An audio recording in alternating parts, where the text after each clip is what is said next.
Hello everybody, my name is Zoe Rebekah. Welcome back to my channel. And today's video is going to be all about my New Year's resolutions for 2024, or my goals. I don't really like to call them resolutions because that just sounds so cliche and cheesy and unattainable. So goals for 2024 sounds better. I usually make these videos every year, as you guys know. Not every year, but I've made a good amount of these videos of me just kind of both reflecting on the past year and how I've grown and what I've learned, and if I achieved the goals that I set initially for this year, and you know, my goals going into next year. And it's gonna be 2024. So for my goals for the new year, I like to set goals without calling them resolutions because, like I said, it just seems unattainable that way and it seems like cheesy. But I do like to set goals because I'm a very goal setting oriented minded person anyway. So I really like to set goals, and I really like to write to-do lists and write grocery lists and tasks I need to do each day and things I need to accomplish for a week or a month or whatever a given time period. I just like to write to-do lists and tasks lists and goal lists, and I like to do that at the beginning of each year, as most people do, but I kind of try to make it realistic as I possibly can. There are certain things that I know I can't achieve in one year, like things like getting a better grip on my anxiety and managing it better and finding coping strategies. Like, that has been one of my goals for every new year since I was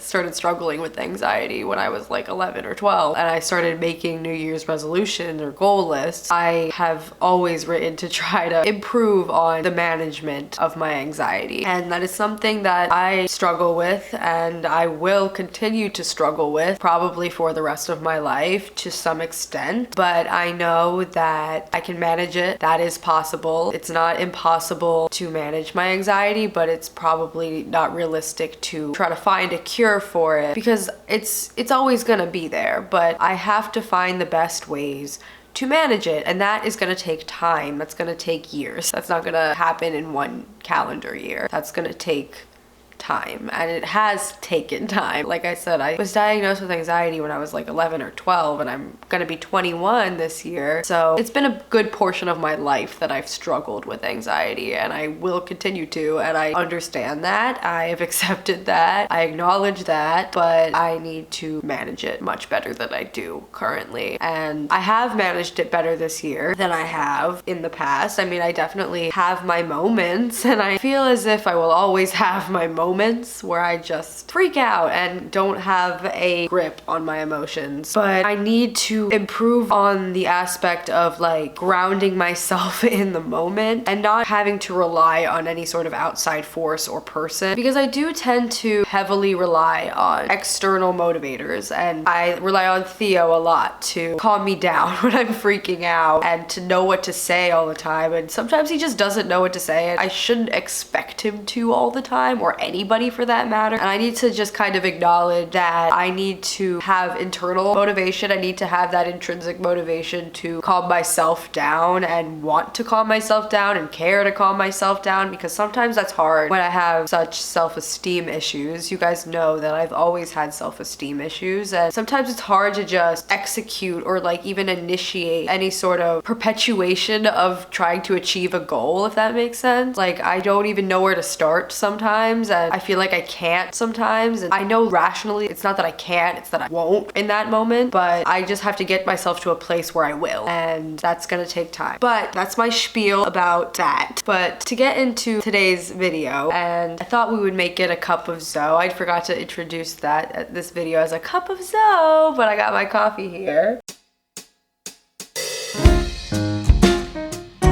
And we're gonna be talking about my New Year's goals for 2024. And did I achieve my goals for 2023? I'm just gonna kind of like just talk about if I achieved my goals like throughout, because I wrote myself little notes here for this video on my laptop. So I'm just gonna be talking about just throughout the video, just goals that I have for the upcoming year, and if I achieved the goals that I made for myself at the beginning of this year, because it is December 9th today. So that is when I'm filming this, and I will get it up as soon as possible. But yeah, let's get into it. So the first one I have is just to improve with playing the guitar and reach more of an advanced level in my ability, and to improve in my singing and my songwriting, and to write more songs. And my goal at the beginning of 2023 mainly, like my main goal was just to learn the guitar, because I had never really picked up a guitar. I mean, I did when I was like very young. I took guitar lessons in like a group for a couple weeks, and then our teacher like quit on us or something. He just stopped showing up. So I only played the guitar for a very short amount of time when I was like maybe 7 or 8, and then I had no idea how to play the guitar, and I wanted to learn. Like, my mom knows how to play the guitar, her brother plays the guitar really well, and I don't know, I come from a very musical family, and I wanted to learn how to write songs mainly. I've always written poetry. You guys know that I've always written poetry, and I've always been very musically inclined, and I've always loved to sing, and I've always wanted to learn how to write songs, and I felt like the easiest way to do that was to first learn an instrument, because I don't know, I took piano lessons as well when I was younger for a longer amount of time than the guitar, but I still am not great at the piano, and I don't have a piano to play right now. So my mom had a guitar to give me, and I learned how to play the guitar, and I taught myself. I watched a lot of tutorials on YouTube. I used Simply Guitar at first, the app Simply Guitar. This is not sponsored, but I found that very helpful at the beginning. And then now I know how to play the guitar. I know the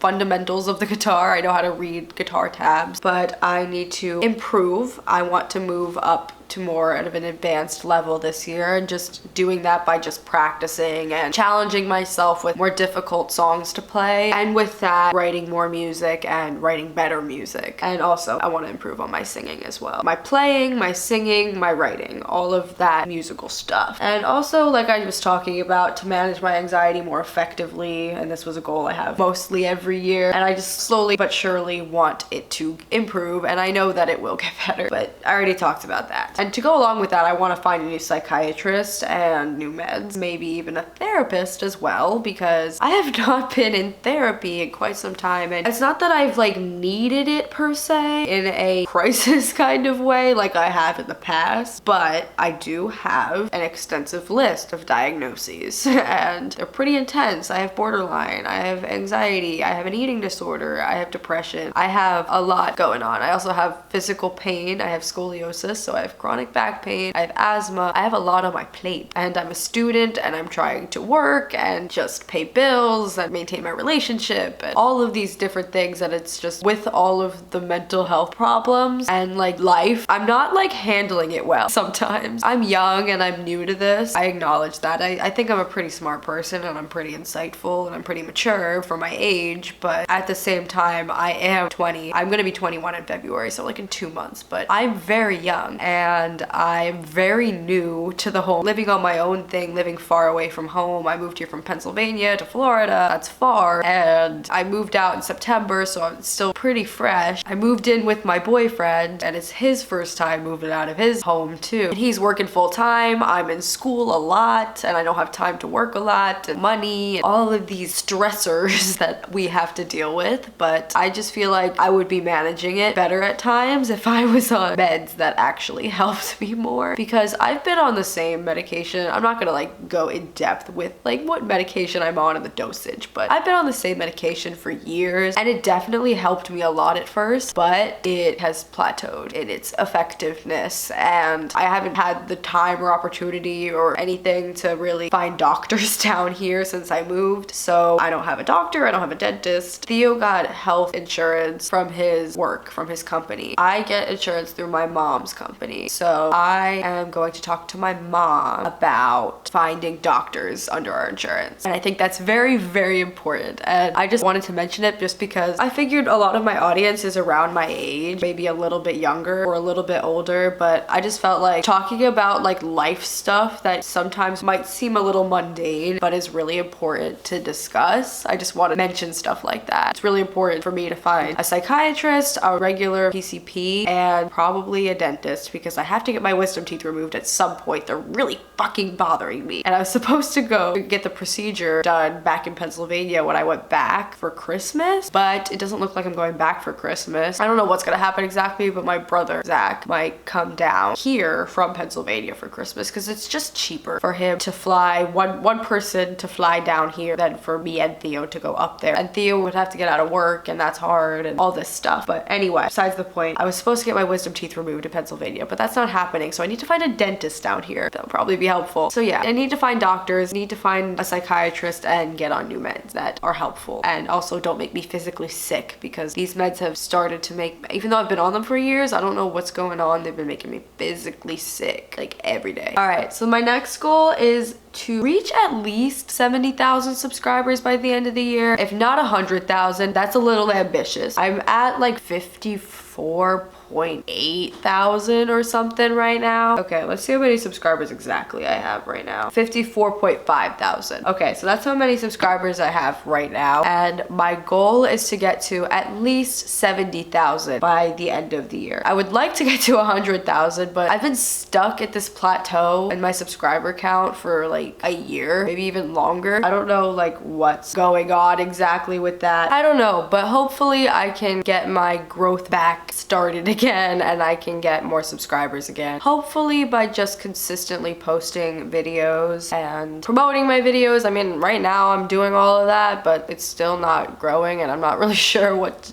do, but I'm just gonna keep trying, keep making videos. I don't really care how many views exactly I get on my videos. I'll just make my videos because I want to make my videos and I like to make my videos. So I'm just gonna keep working on my YouTube channel and improving it, making videos consistently and prioritizing school and myself and finances and the important stuff. But YouTube channel is definitely gonna be a priority this year, and I've made it more of a priority as 2023 has gone on. But the beginning of 2024 is going to be a revival in my YouTube channel, if you will.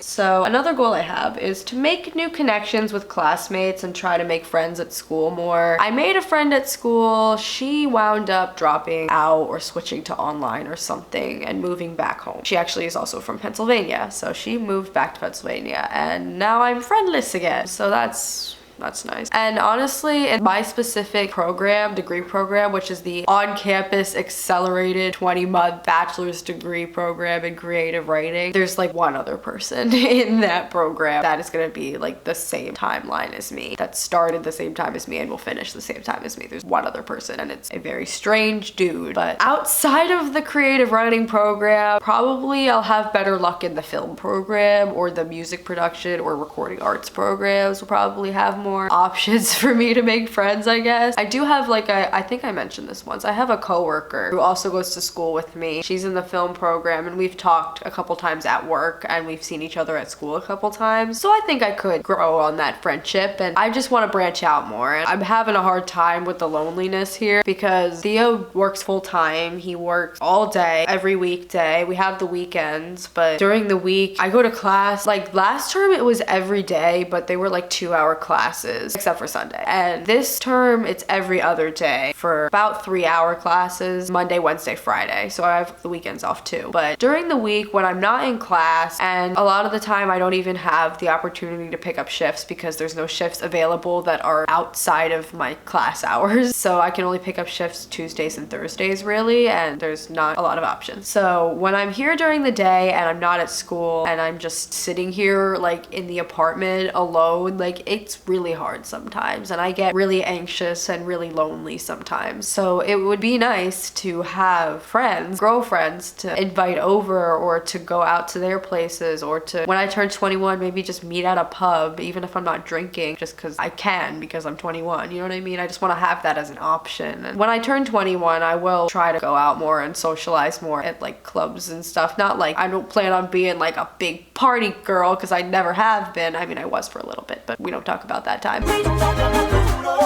I'm not gonna be a big party girl, but I do want to socialize and try to find friends in some way at school, in clubs, at school, or my coworker, or some sort of social gathering. I need to get out more, basically. And my next goal is to work as much as possible at Target without taking the priorities away from school, my health, and my happiness. I'll work as much as I feel as I'm able to without pushing myself beyond my limits or sacrificing my emotional stability, my schoolwork, my relationships, my physical health, or any of that for supplemental income. I need to work sometimes to make supplemental income, but I need to not have a target job sacrifice my happiness or my health or my stability or my schoolwork or anything that's really important. So I think that pretty much speaks for itself. I want to work as much as I can, and I was just talking about that, but without jeopardizing things that really matter. Just to grow and mature and to show gratitude and appreciation for things that I appreciate. And I just want to continue with that. That's just pretty self-explanatory as well. I just want to continue with my growth and my maturity and learning and showing my gratitude and appreciation and trying to be more patient. I feel like that's one thing I really need to work on is my patience. I have like zero patience, and that is a genetic thing. None of my family has patience. Theo is extremely patient. It's very outlandish to me how patient he is because I'm so impatient, and I could probably learn from him a little bit. But anyway, next goal, maintain finances, bills, groceries, cleanliness of the apartment, whatever connections I have from back home, and everything else that has been going pretty smoothly since I've moved out. Basically, I just want to maintain the things that are going pretty well right now and have them continue to go well and keep them on track, keep them on pace so that it continues to go well and things don't go south. And I just want to maintain the good, basically. I want to improve my communication in my relationship. I'm not going to get too much into my relationship problems, but every relationship has problems. We are young, we just moved out together, but we've been together for 2.5 years and we are still adults, and we plan on obviously staying together in the future. So I just want to prioritize working on our communication and the challenges that we do have in our relationship more, simply because I give a shit to work on it and hopefully gradually resolve these challenges. And I firmly believe that Theo would agree with that. We love each other very much and we care about our relationship, and I just want to show him I appreciate him more, communicate him more openly and trustingly, because I struggle with that, because like, hi, I'm the problem, it's me. But he deserves it. He deserves my open communication and appreciation, and you know, he's got his problems, but overall he's great and he treats me great, and I couldn't ask for anyone better. And that pretty much sums up the whole thing. But I pretty much just want to work on our communication, and it's a two-way street because communication is a two-way street and we both need to work on it. But I can only control myself. I can't control him. I mean, I'm sure that he would agree and he would oblige because he cares about me and he cares about our relationship, but I can only control myself. I can't control what he does. I can't control what he says or how he reacts. I can only control how I do those things. What I say, what I do, how I react. And I just need to focus on that, basically. And I need to have more self-awareness around that. And I also want to watch more series and movies that I've never seen that I can use to inspire my own work. I'm a big film geek and TV geek. You guys know that. I'm at an art school for creative writing. I've always wanted to write a script or a screenplay. I've always loved to write music. I've always been very into storytelling, essentially, and media and arts and stuff like that. So I've been doing this more this year, and I have been doing it my whole life, basically, but I think this year more that I've started to watch more new series and movies to get inspiration from those works for my own works. And also, I just really like paying attention to the writing now because I'm going into creative writing. I'm going into a career in creative writing, and I want to pay attention to some of the great written works, like whether they're albums or songs. That's why I love Taylor Swift so much. She's a great songwriter and she's a great storyteller in that medium. I love to watch movies that are just really well written, like objectively well written movies like Lady Bird. Like, I love Lady Bird because it's so well written. Like, Greta Gerwig really thoroughly thought that out, and she also directed it. And I've always thought about directing as well. Even though I'm going into writing, I still can do that if I feel like it. I have experience. But yeah, I just want to watch more series and movies that kind of reflect on some of the work that I plan on doing in the future. And that's part of the reason I love Gilmore Girls so much, because it's so heavily focused on character writing. There's not too many outdated things. I mean, like, other than the music, which is supposed to be like kind of retro in the show anyway. Other than that, there's not too many outdated culture references in it, and it's so heavily focused on the setting and the people in that setting, and not so much the time time. And that's kind of what I want to write a lot of my work around. So Gilmore Girls is like a big inspiration for me. And I've been rewatching it with Theo, even though I've seen it before. I'm watching it with him right now. I want to improve my style and my fashion sense and wear stylish, different outfits every day. I've been doing that a lot more recently since I started school. I think going to school, especially when I was going to, like, you know, just starting off going to school every single day, it was forcing me to like change up my outfits and not wear the same or similar looking clothing to different classes, because I had a lot of classmates in both classes too. So I was not gonna be caught wearing the same outfit 2 days in a row. Even though they were different classes, there was a lot of overlay with the students, so that would be embarrassing. Because like sometimes if you have depression, you can understand this especially, but some days I just don't want to change my clothes. And I don't change my clothes a lot when I go to sleep, which is probably not the best. I just go to sleep in the clothes I'm wearing and then I wake up in those clothes again. Recently, I have been caring a lot more because of hygiene. First of all, I've been trying to just care about my hygiene more. Like, it sounds silly, but if you have depression, you understand that that can be hard sometimes. But hygiene overall, and just going to class every day and seeing the same people every day and not wanting to be caught in the same outfit 2 days in a row. But yeah, I have gotten a lot better with that. I've been changing up my shoes more and changing up what kind of shirts I'm wearing, what kind of bottoms I'm wearing, and wearing dresses sometimes. I don't know, I'm just trying to be a little more fashionista-y. But yeah, and the last goal on this list is to balance my life better overall. I've definitely gotten better with this, but I could still use to hone in on it and improve it more. And that is true. I could always use an improvement in my balance in life because I am a little unbalanced sometimes. If you know me, you know this very well. I'm a little unbalanced sometimes, a little unsteady, a little unstable, but I'm working on it, and I have been working on it my whole life, at least a decade. But that ties into the anxiety point and just my mental health issues. Just that takes time. It's going to be a gradual process, but I just want to continue to improve upon that and just feel more stable and a little more happy sometimes. That would be nice. But yeah, so that's gonna be it for today's video. I hope you guys enjoyed it, and if you did, give it a big thumbs up. Make sure you hit that subscribe button and turn on the notification bell. Share this video, add my channel to those you think might be interested, and leave me comments down below. Make sure you guys get copies of my memoir, Battles on the Borderline, and my poetry book and erotic anthology on my psychology. Make sure you guys stream all of my songs and my spoken word album. My songs, I'm Zoe, I'm Lonely, Retrospection, and This Relationship, and my album Metamorphosis, which is a spoken word poetry album, which are all available Apple Music, Spotify, any streaming platform. You can also check out my podcast, Ebbs and Flows with Zoe Frenchman, also available on any podcast streaming platform. And you can check out all my other social medias. My Snapchat is Zoe Frenchman, my Instagram is Zoe R Frenchman, my Twitter is Zoe Rebekah F, and my TikTok is Zoe RF420. So yeah, I hope you guys enjoyed this video, and I'll talk to you guys in my next one. Bye!